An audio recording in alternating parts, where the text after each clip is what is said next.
Hi guys, and welcome to Escape with Watch Reviews. My name is Steve, and today we're going to be reviewing the Baltany model S4092. So I received this watch for free. No matter how I get a watch in for a review on this channel, you're always going to get my honest opinion. Whether it's sent to me for free, whether I purchase it, you're always going to get my honest opinion.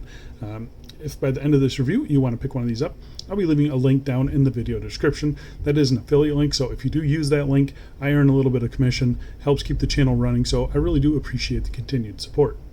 Currently, out of the sales, this watch is showing up for me $148 US. That's on the silver case, an extra $20 for the gold case. That does include the US tariffs, so I think depending on your location, it could be a little bit cheaper, could be maybe a little bit more expensive. So yeah, just go check it out for yourself. The watch comes in 3 different colorways that you can see here. I think they all look pretty good. And then Baltany does give you the option for an automatic version or a hand wind only version. So this is the automatic version. We'll talk about that in the movement section, which one you should go for. So the watch case is made of a hardened 316L stainless steel. It has a sapphire crystal with anti-reflective coating, push-pull crown, screw-down case back, 50 meters of claimed water resistance, and the watch is powered by the Seagull ST17 mechanical movement.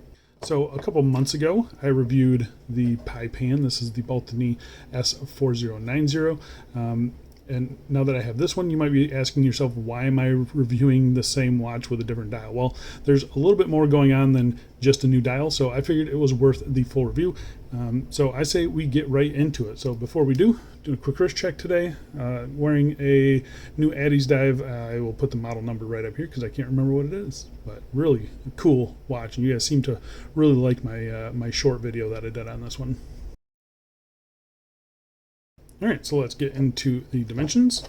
A case diameter of 38.3 millimeters, case thickness of 10.7 millimeters, standard 20 millimeter lug width, lug tip to lug tip of 46.7 millimeters, and on the supplied leather strap, it weighs 63 grams. So we basically have the same case as before.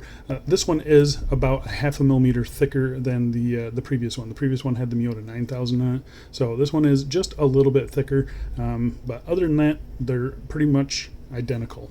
Pretty much identical, putting them side by side. All the dimensions are the same except the thickness there. So just something to note. Really nice size. I do like the way that this thing wears, just like I like the other one. So I'm going to go outside right now and throw this on my wrist for you.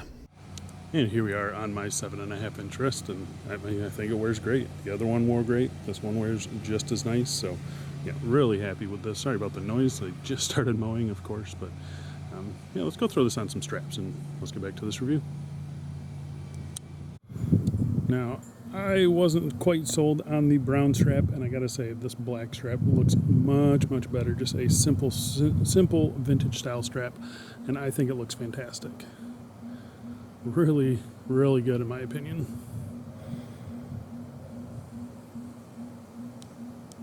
I'm not sure anyone will actually wear this color combo, but I gotta say this kind of cyan color with the whitish silver dial looks so fresh. Really good. This is these cut to size straps. I'll leave them linked down below. These things are awesome, just great for the summer. And here we are on a mesh style strap. This one is lifted off of a Pagani, so don't have a link for you, but that'll give you an idea of what a kind of a Milanese mesh strap will look like on this thing. It actually looks pretty good. Goes well with that case in my opinion. And lastly, here we are. If you ever wanted to go really casual with this, I think you can pull it off. A nylon strap like this is going to look pretty good. Dark blue, I always think looks good with white and silver. So, yeah. There's 2 layers underneath the watch there. No strap clearance issues. Just go crazy, because I think it actually looks pretty good. All right, let's go back inside and let's get back to this review. All right, so let's talk about the case and case finishing. So, like I mentioned earlier, this is 316L stainless steel, and then it is hardened. So yeah, I really like that Baltany is starting to use case hardening on their watches, especially on a watch like this that's all polished. You know, polishing is going to pick up scratches. This is holding up very nicely so far. Even the case back here. So this is really the only difference from before. Before we had a display case back. I'll show you that here. So before we had this display case back, but now we have a closed case back here. Simple notches to get a tool in, little spec sheet there. The case back still is looking pretty good, even though the case backs on these watches usually get scratched up when they're all polished like this. This one still looking good. So I think that case hardening is really working well. So really happy with that. We got the same kind of 12-sided polygon crown here, sign, push-pull. Got the dog leg lugs there. Yeah, I mean, there's just not a whole lot to complain about. Baltany did a very nice job with the case finishing. It's super smooth polishing. All the edges have been rounded off nicely. There's not a sharp corner on this watch anywhere. So yeah, just like before, I am really happy with the case on this watch. All right, so let's talk about the crystal on the watch. So the crystal is actually different, kind of surprising. I'm going to bring in the S4090, and I'll just show them to you kind of right here. So you can see the 4090 kind of has a bigger radius to the edge there, where this one here, it's a pretty small radius there, and then it does dome up a little bit more. So it's a double dome boxed style crystal, where this one is it's more flat on the top and then just has a big gradual radius there. So yeah, you get a little bit more depth, I would say, on the S4090. This one here looks more like just a double dome crystal, but it is a box style crystal. Either way, you're getting nice clear anti-reflective coating. Yeah, I mean, the crystal on Baltany's are just next level. This is really no difference. I mean, they did a very nice job on this crystal, and I've got zero complaints on it. It just looks beautiful. Really, really happy with it. All right, so let's talk about the dial on the watch. So the dial is kind of the same silvery white, metallic-y white paint that they used on the previous one. It looks excellent. It kind of changes depending on the lighting, but yeah, I mean, it just looks like a very nice, high-quality dial. It's not a cheap-looking dial at all. We have the crosshairs here, little crosshairs here for the sub-dial as well. It's a very minimalistic dial. You have applied indices at all the hour markers there, kind of double ones, but they're joined at the 12, 3, 6, and 9. Everything else is just done very nice and clean and simple. You have the Baltany logo there at the 12 o'clock position, nothing down below, just the running seconds hand. The crosshairs not matching up with the T. I know why that's not the way. It just does kind of bother me. I wish they would have, just broken that up a little bit and kind of straddled the Baltany text there instead of running straight through it. That would have been my personal preference.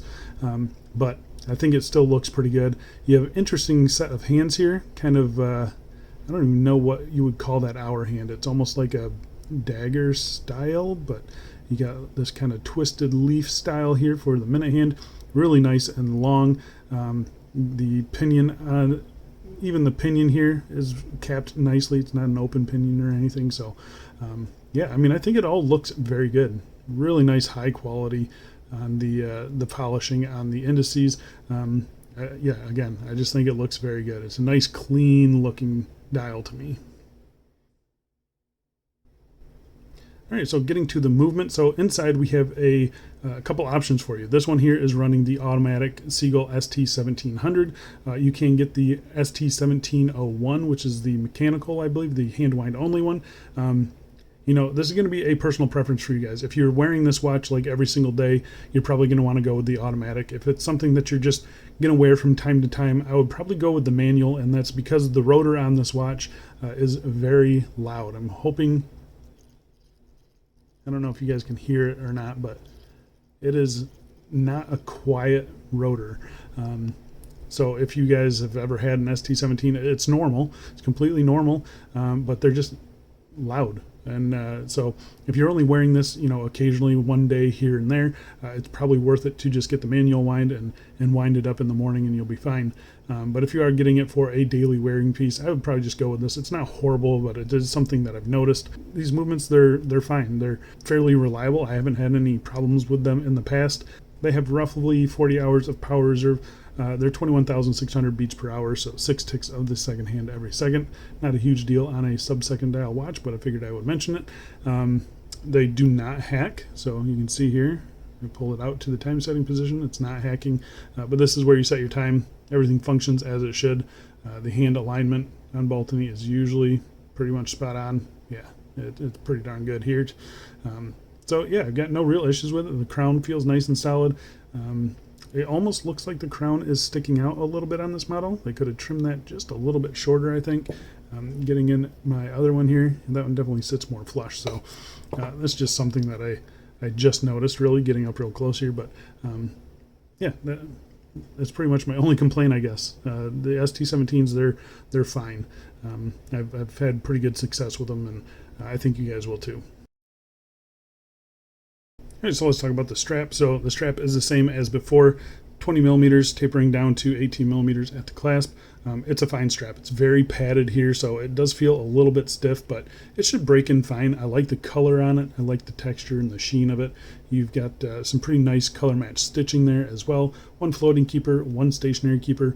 Very nice, fully polished buckle, so that matches the case nicely. It is signed. I'm not sure if this buckle is hardened. I doubt it is, but it would be nice if it was. Flipping over to the backside here, there's no branding or anything like that. You can see here I added quick release spring bars to this one. I did not come with them, so I'm still going to knock Baltany. No quick release spring bars is kind of a bummer. But yeah, thankfully I added them. I actually got this really cool tool that'll do that for you. So like I said, there's not a whole lot to complain about when it comes to the strap other than being a little bit stiff out of the box. It's going to take some time to break in, but visually I think it looks really nice on the watch. So and it's not one you're going to want to throw away. So there you go, guys. That is the Baltany Model S4092. Kind of a cheaper or more affordable version of Baltany's Pi Pan dial. That one's close to $300, I believe. It's got the Miyota 9000 in it. This one's got a little bit lower end of a movement, different dial setups, but you're still getting the same great case, a great crystal, nice strap, really good design. So yeah, I think if you are interested in kind of a vintage style of dress watch, Baltany kind of has you covered on two fronts here. So yeah, there's not a whole lot to complain about. They're both excellent watches.